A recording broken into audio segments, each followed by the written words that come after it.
भारी नाम कहा गया जल को। अगर कोल्हू में देकर के पेरा जाए तो क्या उससे तिल निकलेगा?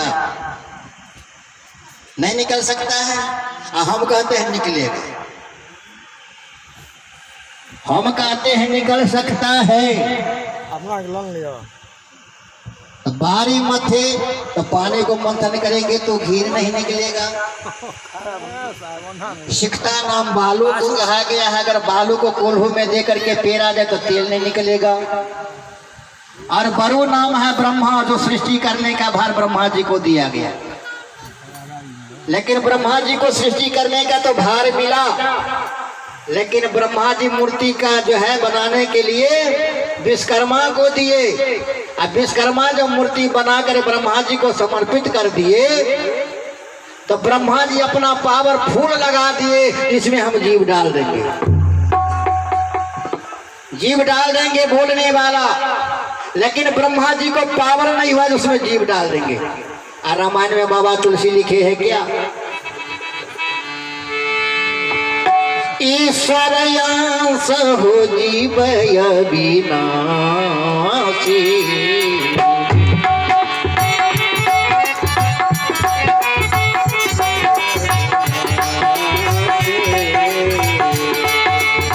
ईश्वर अंश जीव अविनाशी, चेतन अमल सहज सुखरासी, चेतन अमल सहज सुखरासी। अब यहाँ पर कहते हैं ईश्वर का अंश, वो अंश आया का अंश में से होता एक टुकड़ा एक कण। वो आया कहाँ से? तुलसी बाबा से जब पूछा गया तो आपने पक्ति को तो लिख दिए, लेकिन अंश आया कहाँ से इसका निष्पादन करके बताइए। तुलसी बाबा कहते हैं मुझे पता नहीं। तो फिर आपने तो लिखा था, पता तो होना चाहिए।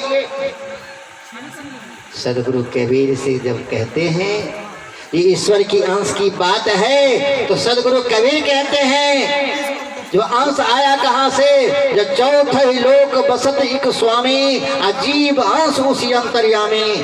तो तीन लोक की बात को सब बताएंगे, तीनों लोगों की बात को बताते हैं, लेकिन चौथा जो सत्यलोक है उसकी चर्चा कोई करते नहीं। वो अंश डालने वाला कौन? सतपुरुष के द्वारा अंश आया जो बोल रहे हैं।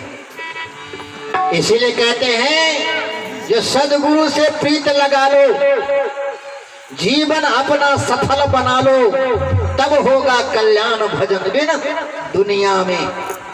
अब आइए, तो जल कहा गया है बरु नाम ब्रह्मा को, और बरोड़ा बारी मथे घृत होते हुए सिकता ते बरुतल बिन हरि भजन न भव तरे। हरि नाम कहा गया है किस चीज को? तो हरि तो विष्णु को कहते हैं, हरि तो विष्णु को भी कहते हैं, लेकिन हरि मीन्स होता है वर्षा को भी कहा गया है, हरि मेढक को भी कहा गया है, हरि का अर्थ मोर को भी कहा गया है। तो आप कहिए मेढक है या मोर है या विष्णु है, किस हरि की चर्चा है? हरि का अर्थ होता है सभी में हर जो है रमन करते हैं। उस हरि को पहचान जब तक नहीं होगा तब तक हम आत्म ज्ञान बिना नर भटके, क्या मथुरा क्या काशी। आत्म से परिचय नहीं होने के कारण, परिचय नहीं होने के कारण, ये सब परिचय कौन कराएंगे? सच्चे सदगुरु की शरण में जब तक नहीं जाएंगे तब तक आत्म परिचय नहीं होगा। इसीलिए कहते हैं तो हम लोग ताली भी नहीं बजा रहे थे। अगर यहीं पर होगा हमारी माता बहन को किसी जगह से झगड़ा तो सब एक उल्टा उल्टा करके ऐसे ऐसे करेगा। और ताली बजाने के लिए कोई नहीं चाहती है। अरे ताली किस हुआ? राधा। आप लोग सोचते हैं राधा और कृष्ण, राधा और कृष्ण को जानते हैं ना, जो राधा मई बन जाना, किस में संलग्न कृष्ण में रम गए। तो हम लोग भी आए हैं कहाँ? उसमें रम जाने के लिए। जब तक राधा मई नहीं बनेंगे उस प्रकार से बने। सब कोई ताली बजाइए प्रेम से, और नहीं कहिएगा तो उसके पीछे हम रखे हुए हैं दवा, वो दवा देते चले जाएंगे। सब कोई प्रेम से कहिए, चाहे हमारे संत हो असंत हो, हमारी माँ हो या बहन हो, सबका उत्तरदायित्व है मालिक का नाम लेना। नाम मिला तो सब कुछ मिला, सकल शास्त्र का भेद, बिना नाम के मानवा पथ पथ चार वेद। चार वेद 6 शास्त्र में सदगुरु कबीर कहते हैं, 4 वेदों को न जानते हो, ऋग्वेद सामवेद यजुर्वेद अथर्ववेद, लेकिन 3 वेद से परिचय नहीं हो रहा है। 3 वेद की बात सदगुरु कबीर कहते हैं और सदगुरु कबीर ही बताते हैं। इसीलिए सदगुरु कबीर कहते हैं जो 4 वेद 6 शास्त्र में बात मिली है दो ठो बात क्या है? 2 ठो है, तीसरा नहीं है। एक आया तो दूसरा गया, लेकिन जो आता है सो जाता नहीं, जो आता है सो जाता नहीं, और जो जाता है सो आता नहीं। इस पर गौर कीजिए, कौन जाता है और कौन आता है, और जो जाता है सो आता नहीं कौन है? इस पर विचार कीजिए तो थोड़ा मंथन।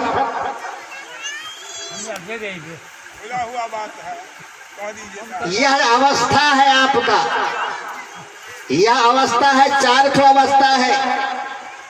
बाल अवस्था है, जब बाल अवस्था में रहते हैं तब हो जाता है किशोरावस्था, तो उस समय बाल अवस्था है आपका, बाल अवस्था चला गया। आज जब किशोरावस्था होता है तब आप हो जाते हैं जवान, तो किशोरावस्था आएगा फिर नहीं आएगा, और उसके बाद होता है जवान से हो जाते हैं बूढ़े। वृद्धावस्था जब होता है तो फिर जवान आप बनेंगे नहीं, होगा। इसीलिए जो आता है सो जाता नहीं।